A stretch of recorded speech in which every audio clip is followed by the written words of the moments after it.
할렐루야. 예수 그리스도 이름으로 하나님 말씀 함께 나누는 시간 갖도록 하겠습니다. 이 시간은 성경개론 소선지서 12권 중에서 이제 5번째가 되겠습니다.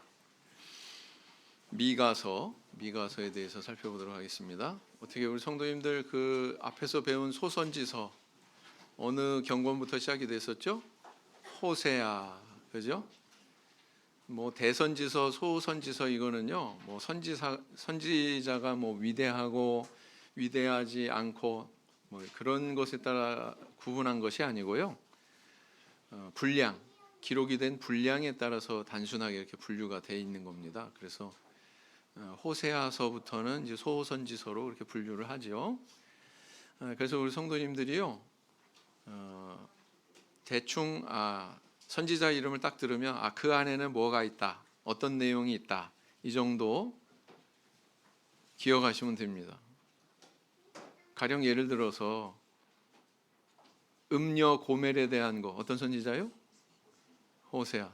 딱 이렇게 나오시네요. 그죠? 그 다음에 메뚜기 재앙, 그러면 이제 딱 이렇게 나오셔야지. 메뚜기 재앙.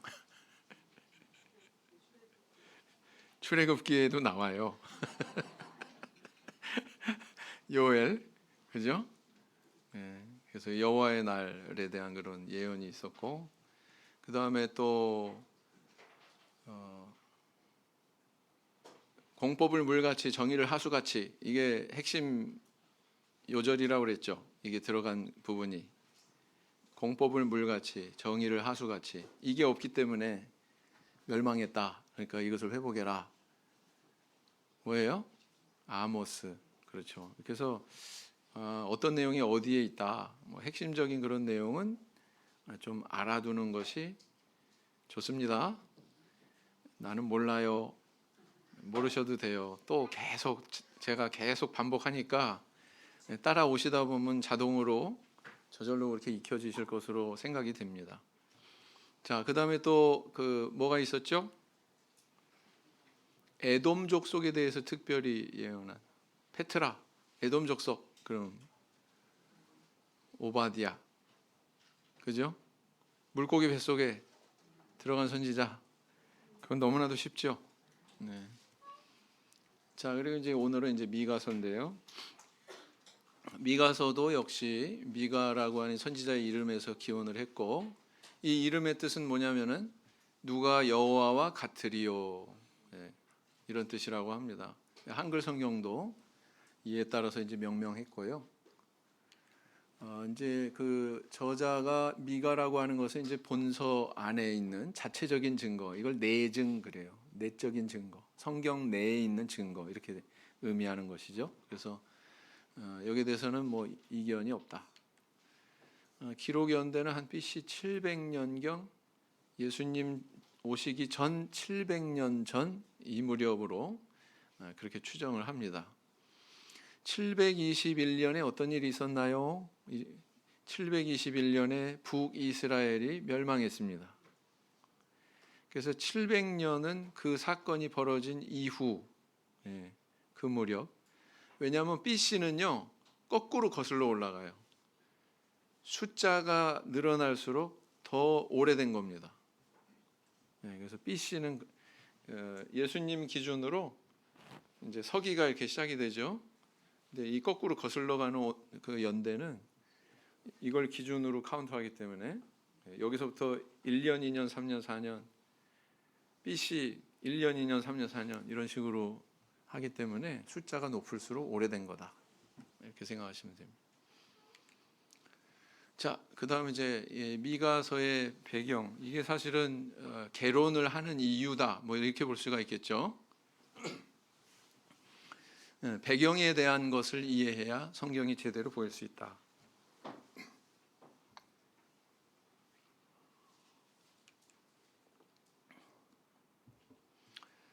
자, 미가는 1장 1절에서 요담, 아하스, 히스기야 통치 시대에 내가 이것을 기록했습니다 라고 하는 것을 명시하고 있습니다.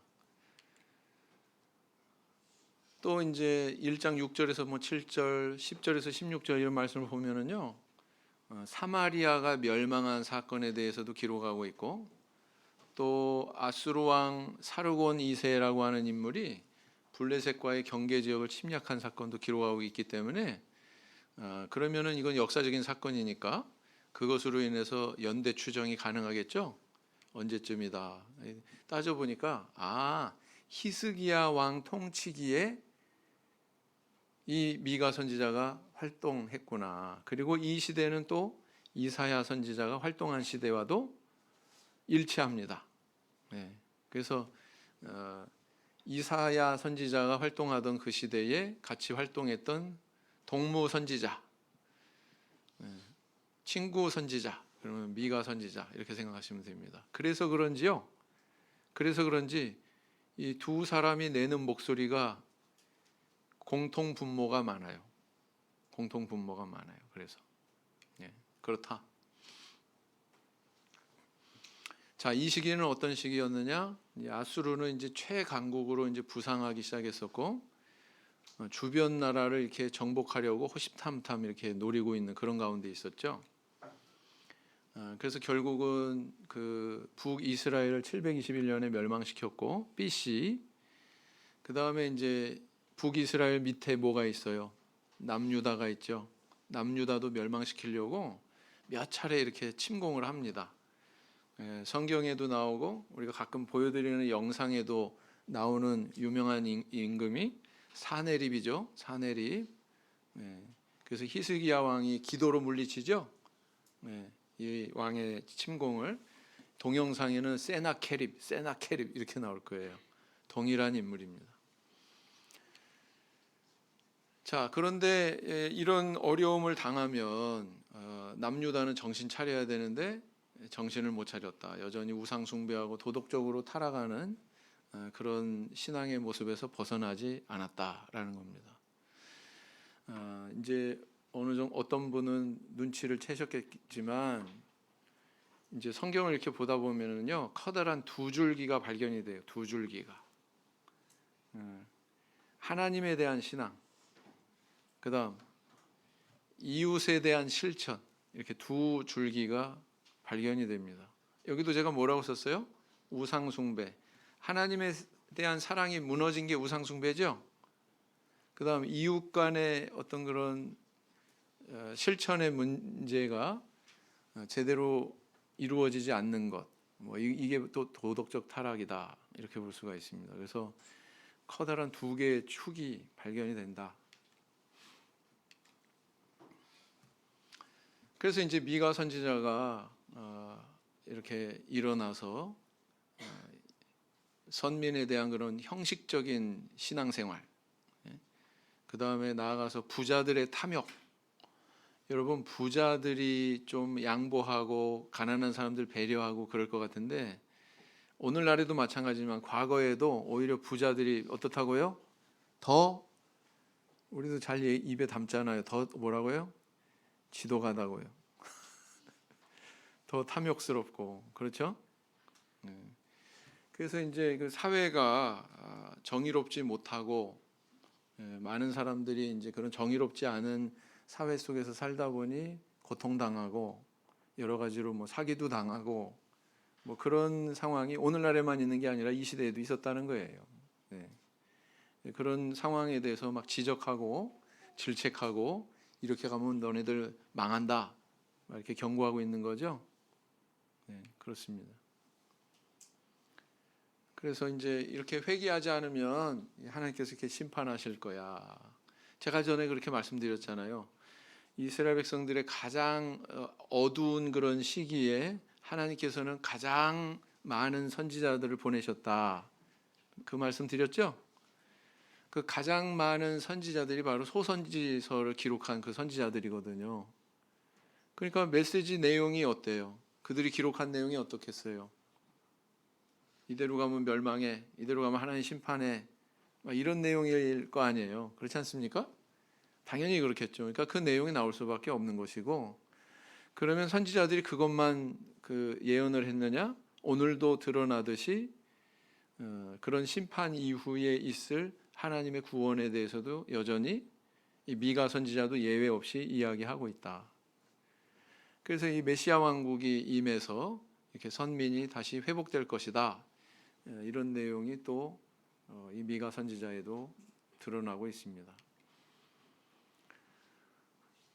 그래서 이 내용을 가만히 보면은요, 이거 이스라엘 백성들이 육적인 나라를 다시 회복한다고 하는 의미가 아니고, 그걸 뛰어넘어서, 그것도 물론 성취가 되지만 이것은 영적인 성취, 다시 말하면 예수 그리스도를 통해서 이루어질 영적인 나라, 오순절에도 성취가 됐고 말세 참교에서도 성취되고 있는 이 영적인 나라에 대해서 이야기하고 있구나라는 것을 발견하게 된단 말이죠.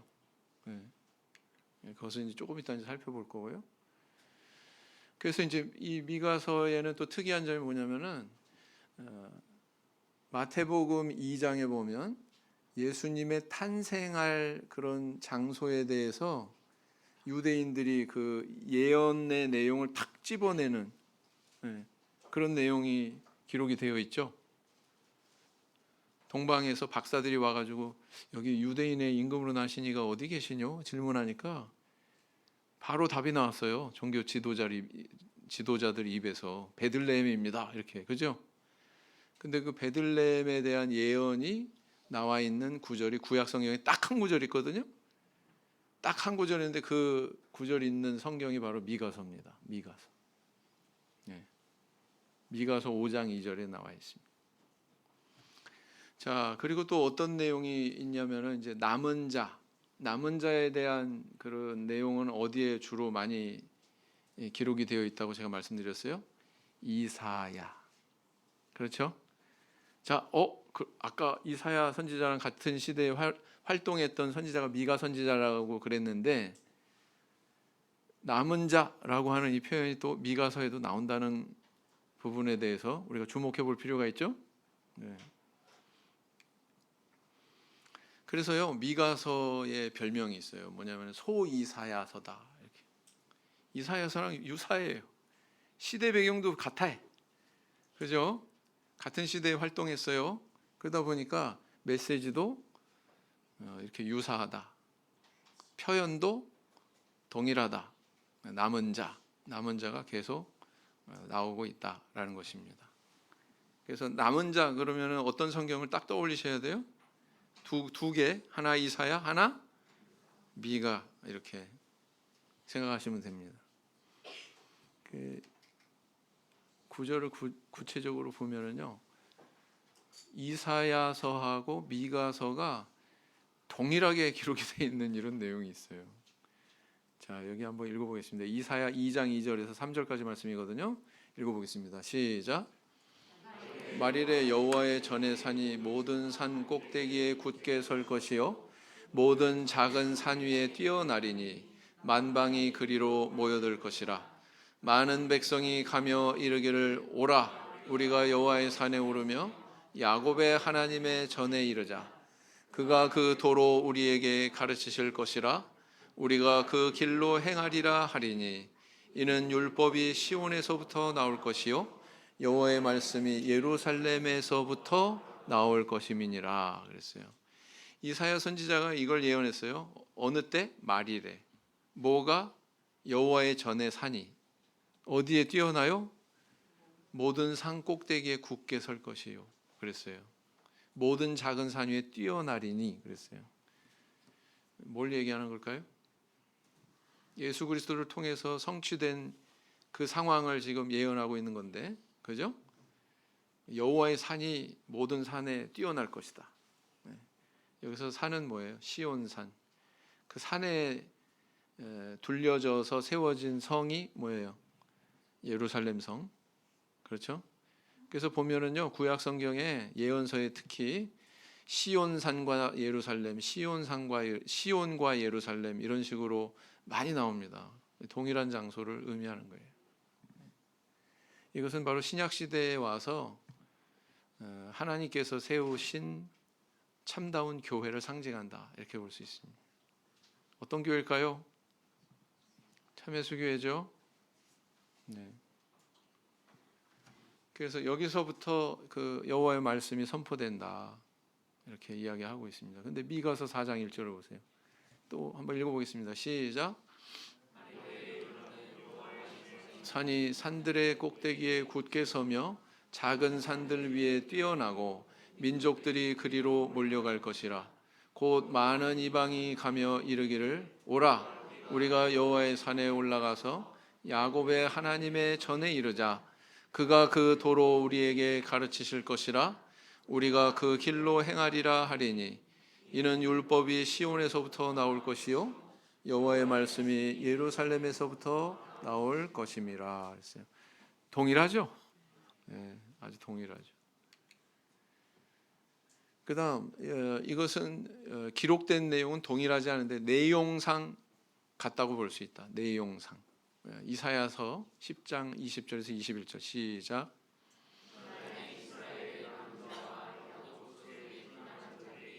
다시 자기를 친자를 의뢰치 아니하고 이스라엘의 거룩하신 자 여호와를 진실이 의뢰하리니 남은 자 곧 야곱의 남은 자가 능하신 하나님께로 돌아올 것이라 그랬어요. 미가서 2장 12절에 이와 유사한 내용이 기록이 되어 있습니다. 시작. 야곱아 내가 정령이 너희 무리를 다 모으며 내가 정령이 이스라엘의 남은 자를 모으고 그들을 한 처소에 두기를 보스라 양떼 같게 하며 초장의 양떼 같게 하리니 그들의 인수가 많음으로 소리가 크게 들릴 것이며 그랬어요. 어때요? 내용상 같죠? 네. 회복될 미래에 대해서 이렇게 예언을 하고 있습니다. 자, 미가서의 이제 내용으로 들어가 보죠. 미가서 내용은 세 개 부로 이렇게 나뉘어져 있다 이렇게 볼 수가 있습니다. 세 개 토막으로 이루어져 있는데요. 제가 전에도 좀 언급한 적이 있는데 뭐 이렇게 기승전결로 딱딱 떨어지게 이렇게 기록한 선지자도 있고 중간에 막 심판에 대해서 얘기하다 회복에 대해서 얘기하다가 또 다시 심판으로 돌아가서 이야기하다가 다시 또 회복 얘기하고 이런 무작위로 왔다 갔다 하는 그런 기록을 한 선지자도 있다고 그렇게 말씀드렸죠. 기억 안 나셔도 돼요. 지금 들으셨으니까. 네. 미가서는 좀 이게 왔다 갔다 하는 기록입니다. 심판에 대해서 얘기하다가 다시 회복에 대해서 얘기하고 그다음에 또 심판에 대해서 또 얘기하다가 또 회복에 대해서 얘기하고 이런 구조로 되어 있어요. 그래서 좀 뭔가 맥락을 찾는 그런 초점을 맞추고 읽게 되면은 좀 이렇게 헷갈릴 수가 있습니다. 자, 어떤 내용이 있어요? 사마리아와 예루살렘에 관한 묵시라 그러면서 이제 시작을 하는데 이 사마리아는 북이스라엘을 가리키죠. 북이스라엘. 그다음 예루살렘은 어디에 있는 지명이죠?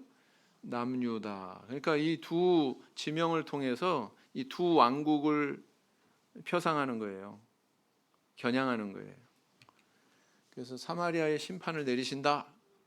그러면 뭐가 나오겠어요? 당연히 예루살렘에도 심판 내리신다. 이 내용이 나오는 거죠. 그리고 이 심판은 대단히 구체적으로 지명별로 이루어지고 있습니다. 그래서 가드에 뭐가 어쩌고 저쩌고 뭐 어디에 뭐가 어쩌고 저쩌고 그래서 이렇게 어려움 당할 거야. 이렇게 사람들이 문을 열지 못할 거야. 뭐 막 이런 식으로 이 지명마다 이것은 뭘 의미할까요? 하나님의 그런 예언의 말씀이 한치의 오차도 없이 그대로 된다 안 된다? 그대로 된다는 것을 의미하는 겁니다. 그래서 이렇게 자세하게 하는 거예요. 이게 이제 여러 차례 보셨던 북이스라엘 남유다의 지도입니다. 사실은요, 이 오늘날의 엄격한 막 이렇게 국경선 이런 것들이 형성이 된 건 20세기 와서예요. 옛날에는 이렇게 뚜렷한 국경선 이런 개념이 별로 없었습니다. 그냥 대충, 대충 그렇고요. 자, 이제 이 과거의 유적들을 보면 사마리아에 있는 로마 시대의 이 광장입니다.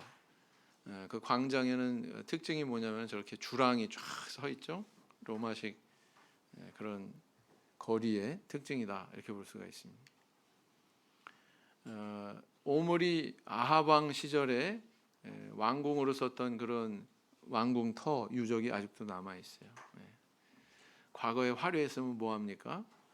유적을 통해서 우리는 와, 감탄하고 대단한데, 그거보다는 저는 뭘 느끼냐면은 다 쓸데없고 소용없다. 시간 지나면 다 무너져 내린다. 트르키에 지진 났죠? 네, 엄청난 강진이 와가지고 지금 많은 사람들이 고통당하고 있고, 옛날 고성들도 막 다 무너져 내리고요. 십자군 시대 때 뭐 이런 유적들도 다 무너져 내리고 그랬더라고요. 그거 얼마나 애지중지하면서 가꿨겠어요. 관광 상품으로. 그럼 뭐 합니까? 시간 지나면 다 이렇게 되는. 그러니까 우리가 이런 사건을 통해서도 교훈을 받을 줄 알아야 돼요. 아, 무너질 것이 무엇이다. 나는 무너질 걸 위해서 추구하면서 살고 있나? 아니면 영원한 거 추구하면서 살고 있나? 한번 물어봐야죠. 우리 삶 속에서 이렇게 또 우리가 교훈 받을 수도 있어야 돼요. 신앙인이라면. 자, 이거는 또 이제 그 사마리아에 세워졌던 성전터예요. 충격이죠? 왜요? 성전은 오로지 어디에만 있어야 돼요? 하나님 말씀에 의하면은 여호와의 정하실 처소, 그것은 둘이 될 수 없어요. 셋이 될 수 없습니다. 오로지 한 군데를 정하신다고 그랬고, 너희들은 거기 가서 뭐 우양의 제물을 하나님 앞에 드려라. 이게 하나님 명령이었는데, 세상에 사마리아 이 북이스라엘 시대 때 여기에 성전이 있었네. 그죠? 저 가운데 보면 약간 원형으로 돼 있는 그런 제사터가 있는데, 저기 가까이 다가가면 이렇게 생겼습니다. 이렇게. 네. 이게 이 유적은 뭐냐? 북이스라엘은 이러리 많지 타락한 길을 갔다. 이걸 증명하는 거예요. 자, 이제 남쪽으로 가보죠. 남쪽에 남유다의 그 수도 예루살렘, 하나님의 성전이 있는 장소 예루살렘. 네. 그러나 지금은 뭐가 서 있어요? 그 성전 다 무너져 내리고, 네. 바위 성전이라고도 하고 황금돔 사원이라고도 하고, 이게 이슬람의 세 번째 성지예요. 이곳이 절대로 양보 안 하겠죠. 왜 여기가 세 번째 성지냐? 뭐라고 주장하느냐? 마호메트가 여기서 승천했다. 승천할 때 그 바위에 그 발자국이 찍혀 있다. 바위에 얼마나 세게 박차고 올라갔으면. 네, 그런 전설 같은 얘기 때문에 여기가 성지가 됐습니다. 네. 반면에 한쪽 옆에 서쪽 축대, 바로 이 성전을 떠받치고 있는, 성전터를 떠받치고 있는 서쪽 축대에는 뭐가 있어요? 이스라엘의 통곡의 벽이 있죠. 이 사람들이 왜 눈물 흘리면서 기도해요? 여기 가면은 벽에 틈바구니에 엄청나게 많은 기도 쪽지가 있어요. 기도 쪽지가. 외국에 사는 사람은 여기 못 꽂으니까 어떤 서비스가 있냐면은 전보를 쳐가지고 기도문을 그 전보로 치면은 그걸 갖다가 여기 대신 꽂아주는 서비스도 있어요. 그건 개인적인 기도 제목이고, 정말 이 통곡의 벽에서 기도하는 그런 사람들의 공통 분모는 뭐냐면은 성전 다시 회복하게 해달라는 거예요. 성전. 그러니까 이 싸움은 끝나지 않습니다. 이슬람에서 이걸 양보할까요? 절대로. 유대인들이 이걸 포기할까요? 절대로. 육적인 성전 포기할까요? 아니요. 안 할 겁니다. 자, 이제 그 영상을 보시는데요. 영상이 아닌가? 영상을 조금 이따 보시고요. 자, 두 번째 단락에서는 이제 이런 내용들이 나옵니다. 네, 이스라엘과 두령과 치리자들은 이런 죄를 지어서 내가 기도에 응답지 않을 것이다. 그냥 제가 간단하게 막 정리하다 보니까 중간중간에 내용 다 이렇게 압축해가지고 이렇게 표현하고 있어요. 정치가와 종교 지도자들의 죄로 인해서 예루살렘이 심판받고 멸망한다. 또 이렇게 얘기하고 있고요. 그 다음에 이제 아까 읽으셨던 그 대목이 나오는 거예요. 말일에 여호와의 전의 산이 모든 산 위에 뛰어날 것이요, 꼭대기에 설 것이요. 그 내용이 여기 나오는 거예요. 그 다음에 메시아 왕국이 도래할 것이다. 이런 내용이 나오고 있죠. 자, 지금 심판을 예언하는 것은 육적인 이스라엘, 육적인 남유다에 대한 내용인데, 그런데 회복에 대해서 이야기할 때는 우리가 지금 이거는 우리가 지금 누리고 있는 신약 시대의 교회, 예수 그리스도를 통해서 이루신 이 영적인 천국, 이것을 이야기하는 거구나라고 지금 우리는 다 깨닫잖아요. 그죠?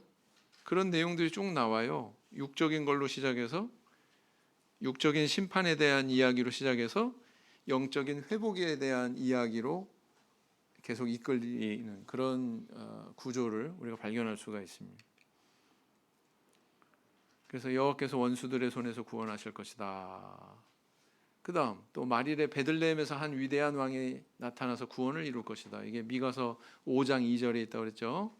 그죠? 5장 2절에 있습니다. 그리고 선민은 영광을 회복하고 야곱의 남은 자가 세상을 정복할 것이다. 세상을 정복해? 이스라엘이 정복한 적이 있나? 육적인 이스라엘이 정복한 적 없습니다. 근데 이런 걸 얘기하거든요. 뭐냐? 영적으로 정복한다는 얘기죠. 뭐요? 복음으로. 그걸 이렇게 예언하고 있는 거예요. 또 땅에서 모든 우상을 제거할 것이다. 이렇게 얘기하고 있죠. 자, 그래서 이제 보면 미가서 5장 2절 저기 있습니다. 먼저 읽어볼까요? 시작. 베들레헴 에브라다야, 너는 유다 족속 중에 작을지라도 이스라엘을 다스릴 자가 내게서 내게로 나올 것이라. 그의 근본은 상고의 태초에니라. 그랬어요. 어떻게 성취됐어요? 마태복음 2장 6절에 마태가 예수님이 이렇게 예루살렘에서 베들레헴에서 태어날 것에 대해서 이 예언이 성취된 겁니다. 라고 유대 종교 지도자들이 헤로드 왕한테 대답하는 거죠. 그죠? 한번 읽어보겠습니다. 시작. 또 유대 땅 베들레헴아, 너는 유대 고을 중에 가장 작지 아니하도다. 내게서 한 다스리는 자가 나와서 내 백성 이스라엘의 목자가 되리라 하셨음이니이다. 그랬단 말이죠. 그래서 그랬는데도 경배하러 갔어요, 안 갔어요? 이 유대인들 알고 있었잖아요. 왕이 태어났다고 하는 거, 동방 박사들 통해서. 이 상황이 어떠냐면은 우리 집 아내가 지금 출산했는데 출산의 소식을 이웃집 사람이 대신 알려주는 거랑 똑같은 상황이지. 유대인들이 참 형편없는 존재다, 이렇게 마태가 말하자면 그런 치부를 드러내고 있는 거예요. 자기 임금 태어난 것도 모르고 있다라는 거죠. 그건 나중에 이제 마태복음 다룰 때 또 자세하게 살펴보겠습니다. 그래서 이제 이거는 예루살렘이 아니라 베들레헴의 모습이고요. 예수님 태어나신 이 베들레헴은 예루살렘으로부터 약 10km 정도 떨어져 있어요. 그래서 차 타고 가면 한 20분이면 닿아요. 굉장히 가깝죠? 네. 여기 가면 또 예수 탄생 기념교회가 있고, 이 안에 들어가면 참 쓸데없는 짓을 많이 해놨어요. 네. 이렇게 꾸며놨습니다. 이게 뭐래요? 꼭 불당 같죠? 안 그래요? 저 불당같이 꾸미는데 밑에 보면은 뭐예요? 별을 저렇게 장식을 해놨어요. 예수님 태어나실 때 뭐 별이 나타나서 이끌었다고 그래가지고 그걸 표상해가지고 저기다 저런 장식을 해놨습니다. 그래서 여기 오는 사람들, 뭐 천주교인들, 뭐 동방정교회 사람들, 뭐 이런 사람들 와가지고 저기다 입 맞추고 막 엎드려가지고 저기다 이 사람도 입 맞추고 저 사람도 입 맞추고. 참 쓸데없는 짓 해놓고 거기에 부응하는 사람들도 많더라. 줄 서요. 여기 들어가면 30분 서야 돼요. 30분. 우상에 쩔어 있는 사람들의 신앙이 그렇다. 그다음에 이제 마지막으로 이제 그 세 번째 단락으로 가가지고 아까 말씀드렸던 것처럼 이렇게 심판에 대한 내용, 회복에 대한 내용이 막 번갈아 왔다 갔다 이렇게 나온다라는 겁니다. 3부 안에서도 그런 구조죠. 여호와의 쟁변을 들으라, 이런 메시지가 있고, 자, 그다음에 그 살펴볼 이 말씀을 이게 어떻게 보면 우리가 기억을 해야 되죠. 오직 공의를 행하며 인자를 사랑하며 겸손히 내 하나님과 함께 행하는 것이 아니냐. 이거 귀에 익으시죠? 많이 들어보셨죠? 왜 그럴까요? 찬송에 있으니까. 가스펠송에 있잖아요. 모르시나 보네. 고개를 갸웃거리시네. 예. 그다음 뭐 부정한 거짓 저울추를 썼다고 이런, 그러니까 상도덕이 제대로 돌아갔다 안 돌아갔다? 상도덕이 지켜졌다 안 지켜졌다? 안 지켜졌다는 거예요. 이렇게 이런 것을 질책하고 있는 걸 보면.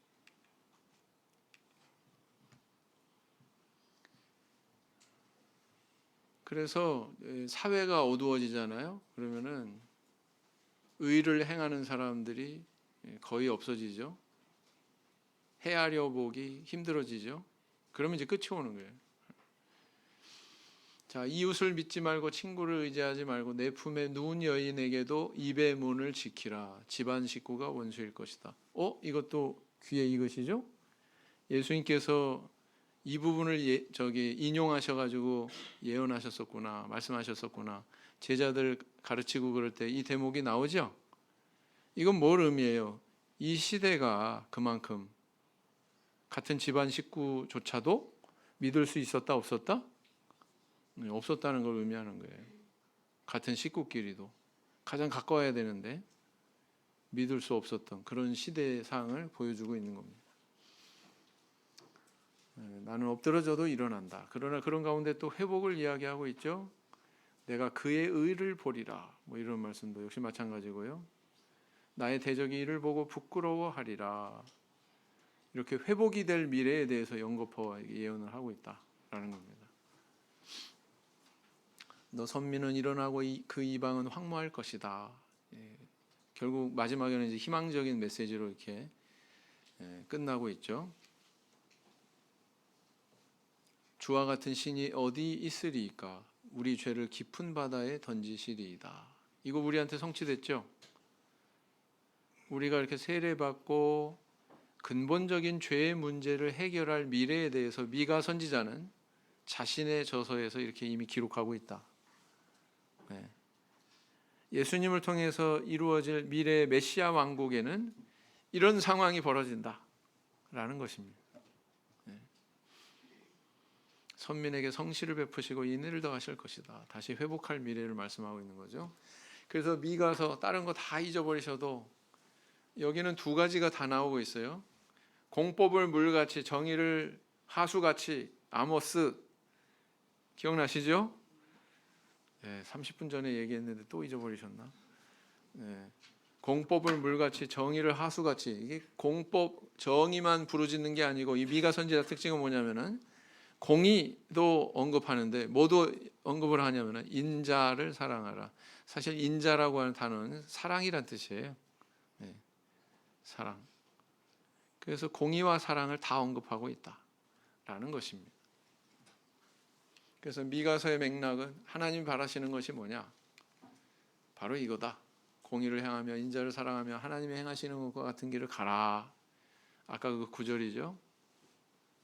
그 다음 남은 자라고 하는 표현이 무려 6번 등장하고 있습니다. 역시 이사야서에서도 남은 자라고 하는 표현이 자주 등장한다고 그랬어요. 미가서 6장 8절. 이게 주제성구다. 이렇게 보시면 됩니다. 미가서의 주제성구는 바로 이거다. 이게 없기 때문에 심판받았고요. 하나님께서는 이것을 회복하기를 요구하신 것이죠. 읽어보겠습니다. 시작. 사람아 주께서 선한 것이 무엇임을 내게 보이셨나니 여호와께서 내게 구하시는 것이 오직 공의를 행하며 인자를 사랑하며 겸손히 내 하나님과 함께 행하는 것이 아니냐. 이제 좀 가스펠송 생각이 나세요? 청년반? 학생반? 안 들어봤어요? 워낙 올드 CCM이라 다음에 기회 되면 제가 가르쳐 드릴게요. 자, 요거는 다 읽지는 않을게요. 빨간 데만 보면은 남은 자, 남은 백성, 아, 이게 미가서 이렇게 많이 나오는구나. 또 남은 자 이렇게 계속 나오죠. 예. 그래서는 이거는 진리 안에 남아 있는 자, 예, 진리 안에 남아 있는 자. 오늘날로 표현을 하자면 바로 선택된 우리 하나님의 백성들을 의미하고 있다. 바로 우리를 가리키고 있는 거죠. 사도 시대 때 우리 선배 신앙인들을 가리키고 있는 거죠. 1897년 유럽의 볼륨이 크네. 이 영상은 뭐냐면은요, 이제 그 이스라엘이 이제 2000년 만에 나라를 회복하지 않습니까? 미가 선지자가 예언한 대로 육적으로도 회복을 했어요. 그죠? 참 진귀한 일입니다. 지금 지구상에서 나라 없이 헤매는 그런 족속들도 있어요. 팔레스타인 사람들, 그 사람들은 나라로 인정을 안 합니다. 나라 자치지구 뭐 이렇게 붙거든요.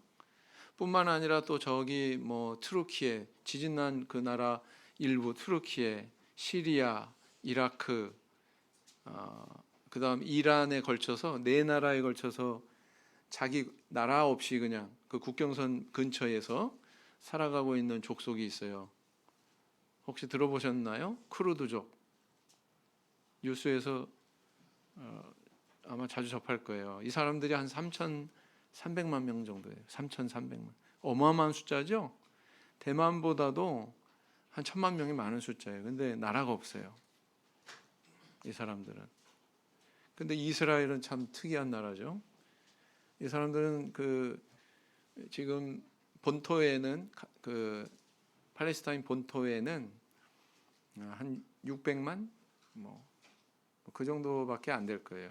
전 세계적으로 한 1,600만 합해봐야. 그런데 나라를 이뤘잖아요. 이건 우연이 아니다. 하나님께서 예언하신 대로 이렇게 성취된 거다.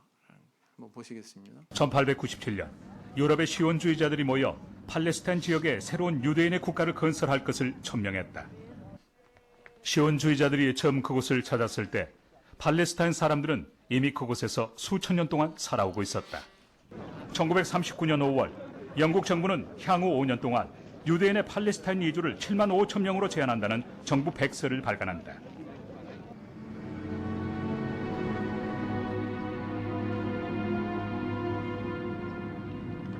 (1945년) 홀로코스트가 세상에 알려지고 살아남은 사람들에 대한 거취 문제는 팔레스타인 지역의 이스라엘 정부 창설에 대한 문제로 자연스럽게 전환되었다. 아우슈비츠에 끌려온 우리 모두는 죽음만을 기다리고 있었죠. 몇몇은 오자마자 가스실로 끌려갔고 또 몇몇은 같은 민족을 죽이는 데 동원되기도 했습니다. 그때 전 결심했죠. 반드시 살아남아 시온주의자가 되겠노라고요. 만약 우리도 다른 민족들처럼 나라가 있었다면 이런 일이 일어나지 않았을 수도 있었을 거란 생각이 들었습니다. 우리만의 독립된 나라가 절실히 필요했죠. 정부가 국민을 보호하고 대변하기 위해 모든 의무를 다하는 그런 나라를 건설해야 한다고 생각했습니다. It is my attitude that the American government couldn't stand idly by while the victims of Hitler's madness were not allowed to build new lives. 트루먼의 발표는 10만의 홀로코스트 생존자들에게 새로운 희망이 되었다. 이스라엘이 독립전쟁을 치르는 동안 70만 명의 팔레스타인 사람들은 땅을 빼앗긴 채 떠돌아다닐 수밖에 없었다. 팔레스타인의 유대인들은 축제 분위기였다. 1930년 이후 이곳의 유대인들의 최우선 과제는 새로운 국가를 건설하는 것이었다. 하지만 벤구리온은 이것이 전쟁의 시작임을 알고 있었다.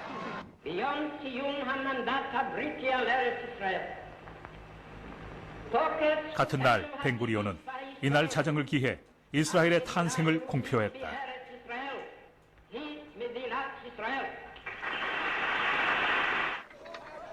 그리고는 1시간이 채 지나지 않아 공격을 받는다. 아랍의 5나라가 공격에 참여했다. 이집트가 이스라엘의 지도자들이 모여있는 텔아비브를 향해 남쪽에서 진군에 들어왔다. 레바논은 북쪽의 국경을 침범해왔고 시리아는 갈릴리 호수의 양편을 돌아 공격해 들어왔다. 그 아래로 이라크가 중심을 향해 들어왔고 요르단의 군대가 서쪽의 언덕을 넘어 예루살렘으로 진격해 들어왔다. 전군 모두 합쳐 2만 5천에서 3만의 군대가 3만 5천의 이스라엘 군대와 전면전을 벌이게 된다. 네, 그래서 이제 한 4차례 정도 이제 이렇게 소위 이제 중동 전쟁 이렇게 얘기하거든요. 이 전쟁을 통해서 독립을 하게 되죠, 이스라엘이. 네, 그렇습니다. 이제 역사 속에서 있는 일이고요. 그러나 이제 미가 선지자가 이렇게 이야기하는 건 이 육적으로 이스라엘 나라가 이렇게 회복이 된다는 것이 아니란 말이에요. 네. 이스라엘 사람들은 이제 자기들이 읽을 때 그렇게 읽겠죠. 육적인 이스라엘 회복인 것으로. 그러나 우리는 신약 성경이 있지 않습니까? 신약 성경에서 아까 예언한 대로 베들레헴이 바로 메시아가 태어나시는, 예수 그리스도께서 태어나시는 장소다라고 하는 것에 대한 예언도 여기에 담겨져 있고, 그렇죠? 그 이외에 또 그 선민이 모든 나라를 다 이렇게 정복할 것이다. 언제 정복했어요? 정복한 적 없잖아요, 그죠? 이건 다 영적으로 이루어질 것에 대한 예언이다. 이렇게 보는 게 옳습니다. 미가의 교훈들 보면 하나님의 이런 치밀한 계획 속에서 그리스도께서 이 땅에 오셨다는 것을 알 수가 있습니다. 어떤 구절이냐면요, 여호와께서 그들의 왕이 되고 선두로 행하신다. 이게 2장 13절에 있고요. 뺨 맞는 순환을 당하시는 것에 대해서도 5장 1절에 이렇게 기록이 되어 있습니다. 베들레헴에서 태어나신다. 5장 2절. 이런 것들은 우리가 주목해 볼 내용들이죠. 그리스도에 대한 예언의 내용.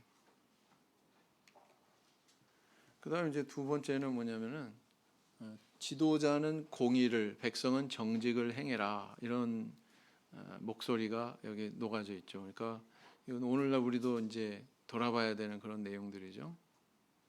하나님께서는 이 사회가 죄악으로 건축되는 게 아니라 정의로 건축되기를 요구하시는구나.